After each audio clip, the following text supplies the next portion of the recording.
There are over 25,000 unique cards in Magic the Gathering.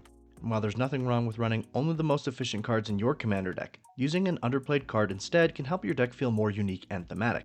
And who knows, it might even save you some money or power up your deck in a unique and interesting way. Today, I want to share 5 underrated red removal spells. While red is great at removing artifacts and has no problem dealing with small creatures thanks to its plethora of damage-dealing instants and sorceries, it has limited options for dealing with enchantments and can struggle with creatures that have high toughness. Outside of Chaos Warp, that is.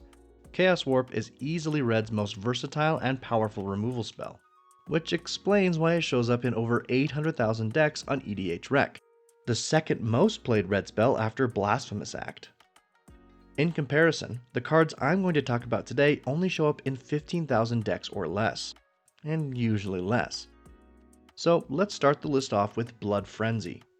Blood Frenzy is a 2-mana instant spell that costs 1 generic and 1 red mana. It reads, cast this spell only before the combat damage step. Target attacking or blocking creature gets +4/+0 until end of turn. Destroy that creature at the beginning of the next end step. Now, upon first read, you might think this is just a combat trick, but that's only partially true. While it definitely is a combat trick, it also destroys the creature that it targets at the next end step, and it can target any creature. In the right situation, you can use this to buff a problematic creature that's swinging at your opponent, potentially forcing bad blocks and destroying 2 creatures for just 2 mana.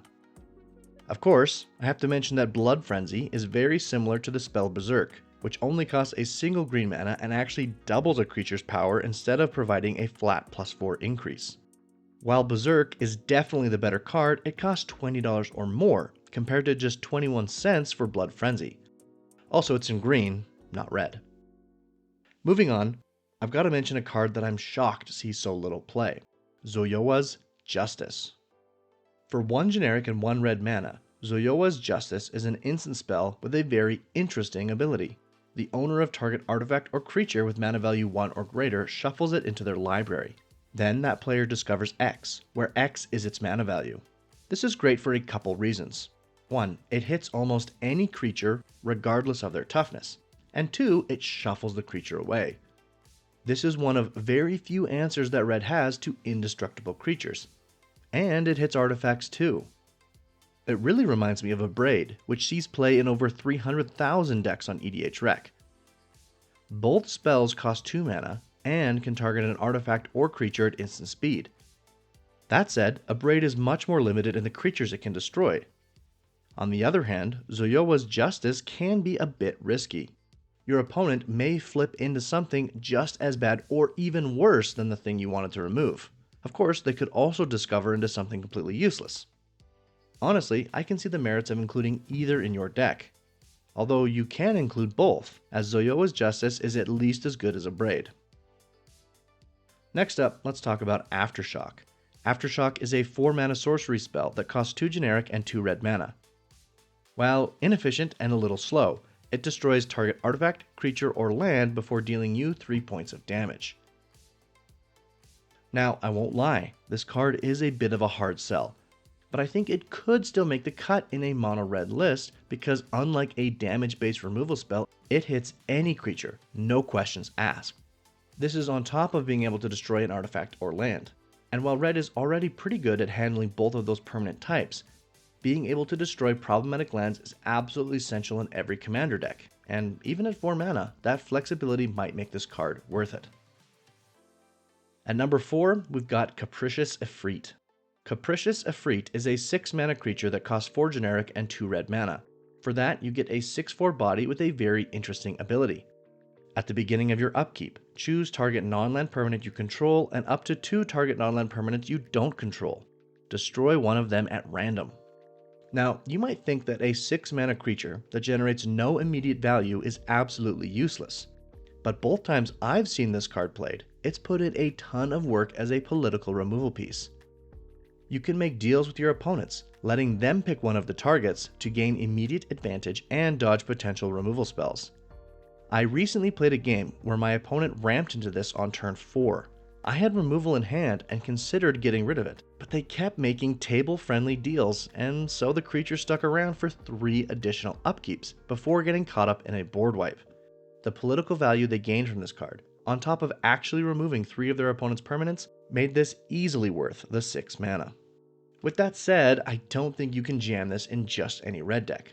Not only do you need a deck that can consistently and quickly get to 6 mana, but you really want to play this in a deck that has permanents it's willing to lose. In the game I mentioned earlier, the mono red player was playing a treasure themed deck with Gadrak the Crown Scourge as their commander, and like I said, Capricious Efreet was a perfect include in that deck. Finally, let's talk about Territory Forge. Territory Forge is a 5 mana artifact that costs 4 generic and 1 red mana. It reads, when this artifact enters, if you cast it, exile target artifact or land. This artifact has all activated abilities of the exiled card. Now, I know, 5 mana is a lot for something that only hits an artifact or land. But trust me, this card plays better than it reads. For example, one of the best possible targets for Territory Forge is the One Ring. Territory Forge lets you steal the One Ring's draw ability without the clause that hurts you on upkeep. Territory Forge can also be a decent mana rock when used to exile a land like Cabal Coffers, Gaia's Cradle, or Nykthos Shrine to Nyx. You could even hit a Timeless Lotus since Territory Forge enters untapped. And if you want to get really spicy, you could use the Liquid Metal cards to turn a non-artifact into an artifact, letting you exile any permanent to steal its abilities, even Planeswalkers. Okay, I know I said I was only going to do 5 cards, but I really want to include one honorable mention as a bonus card. I don't actually think this card is very good, but I do think it's pretty funny. Haphazard Bombardment. Haphazard Bombardment is a 6 mana red enchantment that costs 5 generic and 1 red mana. It has 2 abilities. First, when this enchantment enters, choose 4 non-enchantment permanents you don't control, and put an aim counter on each of them. Second, at the beginning of your end step, if 2 or more permanents you don't control have an aim counter on them, destroy one of those permanents at random. Now, this can solve a lot of problems on the table, although not being able to hit enchantments really hurts the viability of this card. I don't want to talk about it too much, but there may be some weird strategy using Hunk-You and Nesting Grounds to generate and move counters over to your opponent's creature every turn. Is this good? No, I don't think so. Is this hilarious? Absolutely.